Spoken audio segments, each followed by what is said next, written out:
So I was watching my favorite math teacher playing 007 First Light the other day, and I noticed something in the game that looked really out of place. I saw it months before, but it's still there. And what I'm going on about, it's the erratic change in the character animations when it comes to quick movements or motions. It looks very odd at times and very noticeable. For instance, stuff like when 007 is flung around tables, or when he's grabbing, seemingly looks like he's grabbing thin air when he's initiating grappling holds with an NPC that might be a little bit too far for his arms to physically reach out and grab.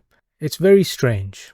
So I'm sure most of us can sympathize and agree that yes, the Glacier Engine that IO Interactive have updated. We know it has big overhauls and upgrades to a lot of the engine tech, including ray trace global illumination, groundbreaking volumetrics. They've updated their AI in the NPCs, and I'm sure there's much more. But what exactly aren't they getting right with the animations here? And why are they struggling with this? Well, they've transitioned to using motion matching. And in a nutshell, well, here's Naughty Dog talking about it. And feel the difference in these characters and the journey that they're going on. Rather than just having a set of animations, they're like, oh, this is Joel moving left, this is Joel moving right. A mocapped actor has gone in and run this whole gauntlet of movements to get a really full set of all the different ways a person can move. And then motion matching tries to find the best matching animation. It's this really smooth, organic movement through the space.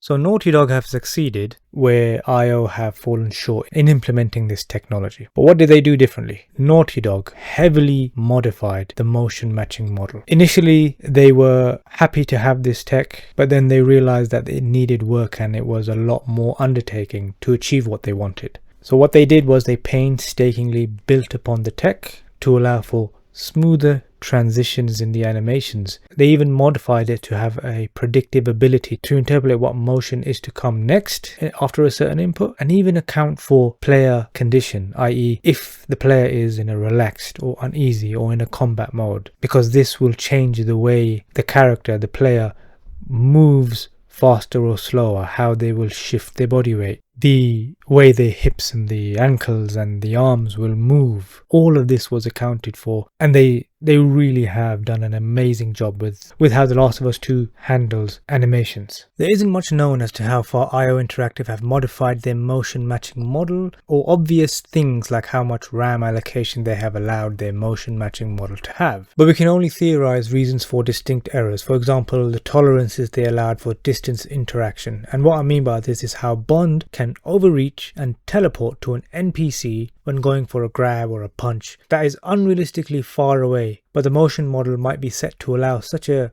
far-fetched looking visual thing, but allow it anyway, so it execute the command regardless. This gives a positive point for responsiveness, but negative for realism, hence the jank we might see on screen. I've heard that they've got an ex-developer or developer who was working on the Batman game, so it's akin to that. It looks a bit like that, so maybe it's by design.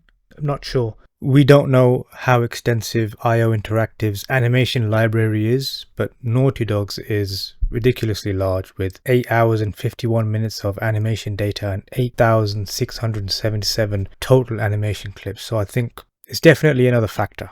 Another thing could be the nature of the level design. IO has a sandbox type level, and The Last of Us 2 has a set defined path in its level. These have to be taken into consideration when modding and selecting the motion model, because the algorithm must constantly cast invisible rays, or call them detector rays, or invisible walking sticks, whatever, ahead of the character to map out the environment's angle. It then needs this terrain data to look for clips in the database, specifically tagged as sloped or staircases, etc., to match the upcoming lay of the land. There is much more diversity in First Light's level design, level layout than there is in The Last of Us 2. So yes, it does get very complex to where the differences begin to lie in how the developers have accounted for their specific game, how they also accounted for weight balancing, NPC interactions, skeletal isolation in certain motions or under certain conditions. But we don't need to go any more deeper, as we've got on already, to understand that one studio has come very close to mastery of this tech and the other is still maturing. But hats off, because IO devs are pushing the envelope in their game engine. But this tech needs more hands on deck to really shine and glow. Other studios are using similar tech, but slightly different too. Rockstar's games don't use motion matching in their games. They use a different way to do things. It's using the old state way, but uses a Euphoria engine, which is absolutely shocking and amazing, where they say it's simulating the human nervous system, which is incredible. And I'm sure the rest of the studios know Rockstar are always 2 steps ahead at all times. But that's another video, probably. So CD Projekt Red are set to be using motion matching in their new upcoming game, Witcher 4. So it will be interesting to see how they implement this technology. So that looks good. So that's that in a nutshell. So in my estimation, this whole thing brings up an argument. A modern argument where gamers are oversold products. Very expensive products.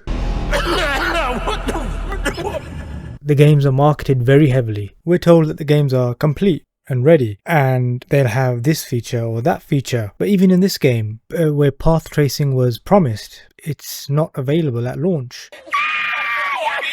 But time and again, we are sold more and more erratic, loose feeling and underwhelming results. The prices have obviously gone up with a noticeable shift down in quality. So let me know what you think about that, of course. And in closing, thanks for watching. A link to the Naughty Dog developers talking about motion matching in The Last of Us 2 is in a link in the description below. So hats off to the developers who are trying and pushing the envelope. At least they're making strides in the right direction.